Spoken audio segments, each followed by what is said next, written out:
Okay, today we talked about chapter 7-5, which is on slope-intercept.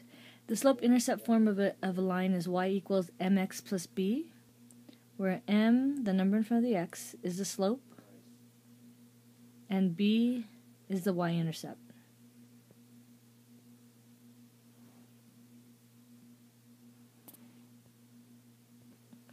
Okay, in example 1, we're going to find the slope and the y-intercept of this equation, y equals 2x plus 3.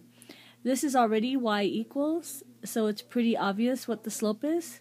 The slope is the number in front of the x, and the y-intercept is the last number. So this is the slope, and this is the y-intercept.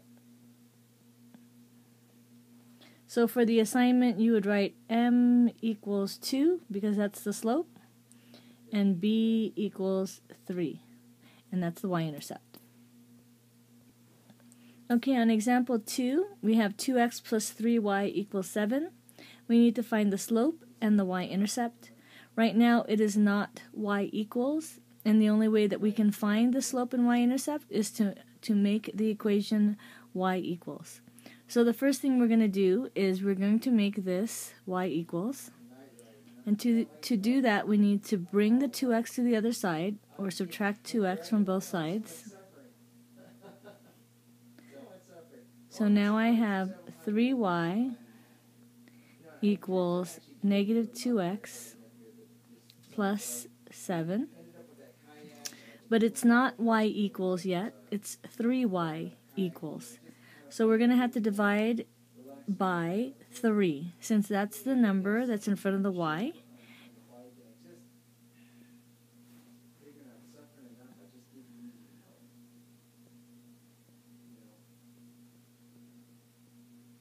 So we're going to divide all terms by 3. So divide by 3, divide by 3, divide by 3. Okay, so now the equation is y equals negative 2/3 x plus 7/3. So the slope is negative 2/3, and the y-intercept is 7/3. Okay, example 3. X plus 4y equals 8. Again, we need to make it y equals in order to find the slope and the y-intercept. Right now, it's x plus 4y equals. We need it to be y equals. So the first thing we're going to do is subtract x from both sides, or bring the x over there, and now it's negative x. So we have 4y equals negative x plus 8. Then it's not y equals yet, so we have to divide everything by 4. Divide by 4, divide by 4, divide by 4. So now we have y equals, and that is that's an invisible 1 in front of the x, so that's negative 1/4 x plus 2. So y equals negative 1/4 x plus 2. So the slope is negative 1/4, and the y-intercept is 2. Alright, example 4 is to graph the equation y equals negative 2x plus 3. Because it's already y equals, the slope is negative 2, and the y-intercept is 3. But because slope is rise over run, m equals negative 2, we need to make that into a fraction, so it's rise over run. So if you have a whole number, you just put a 1 underneath it, and now it makes it a fraction. So it's down 2 over 1. Alright, we know that the slope is negative 2 over 1, and the y-intercept is at 3. So the y-intercept is at 0, 3. That means it crosses the y at 3.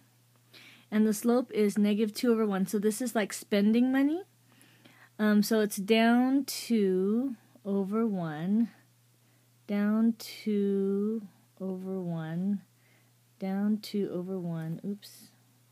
Okay, this line is not very... Okay. So it's kind of hard to see, but we went down 2 over 1, down 2 over 1, down 2 over 1. Except that my graph is too small. Alright, I'll try it with a bigger graph. Alright, here's a bigger graph. So we start at 3, and then we go down 2 over 1, down 2 over 1, down 2 over 1, and then you connect the dots. Okay, so this is, the slope is, this is 2,